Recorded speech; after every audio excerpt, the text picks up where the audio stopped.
Je suis fonctionnaire dirigeant au SPOE, donc on a créé une nouvelle entité qui est l'entité de la direction de l'exploitation des tunnels. Donc ici, suite aux inondations que nous avons eues mi-juillet 2021, nous avons été fortement impactés ici au niveau de la liaison E40-E25, donc notamment principalement pour la partie rive droite. Donc l'ensemble des équipements électromécaniques ont été vraiment impactés et détruits suite aux inondations. Donc moi je suis en charge notamment de la partie réhabilitation des éclairages avec notre partenaire ici Genetec pour la mise en place de différents éclairages avec Schreder. Et ici nous avons privilégié des équipements de type LED pour faire des gains énergétiques, mais notamment pour permettre aux usagers d'avoir un meilleur rendu au niveau de la chaussée et du contraste. Pour Genetec, ce projet est pour nous un énorme défi qui a été réalisé ici pendant la période des congés. Nous avons travaillé en pointe avec des équipes allant jusqu'à 40 personnes qui se sont relayées jour et nuit de manière à gérer au mieux tout ce qui est coactivité dans le tunnel et permettre de mener à bien donc, le timing pour réouverture dans les délais demandés. Nous voici au sein du tunnel de Quincampoix.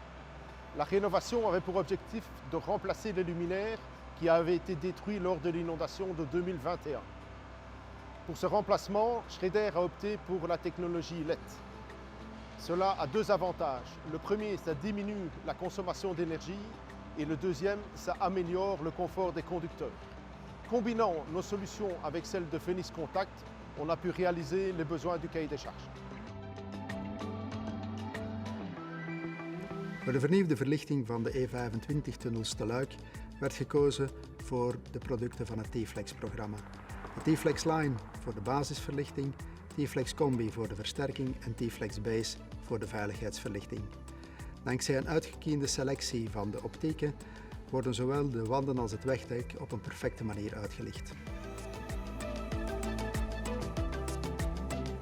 Hierboven aan de tunnelwand hebben we de mogelijkheid om aan te tonen hoe de voedingsinstallatie van de verlichting uitgevoerd is. De oranje kabel, vuurbestendig, loopt doorheen de Gaanse tunnel en in deze oranje aftakdoos maken we de ononderbroken verbinding naar de grijze unit waarin zich de beveiligheden bevinden. Van daaruit hebben we 1, 2 of 3 uitgangen naar de armaturen of naar de driverboxen zoals deze zich hier bevindt. Al de verbindingen tussen de aftakdozen, de driverboxen, maar ook naar de armaturen gebeuren met voorgeconfectioneerde kabels met toolless connectoren, zodanig dat er geen werktuigen vereist zijn. We hebben telkens een ingang uiteraard, 1 of meerdere uitgangen, maar we zien hier ook de buskabel met die doorlust van het ene naar het andere toestel, waarmee dus de controle van de verlichtingsinstallatie zal uitgevoerd worden. Dit is onze sturing van de verlichting, onze ATS4-kast. Ze zorgt ervoor dat de verlichting binnen in de tunnel steeds in functie van de verlichting buiten zal aangestuurd worden. Het is dankzij de ATS4-kast dat we de tunnel, de basisverlichting, hebben kunnen in dienst stellen op 2 uur tijd, dankzij de automatische adressering en de constante diagnose die terugkomt van de toestellen in de tunnel.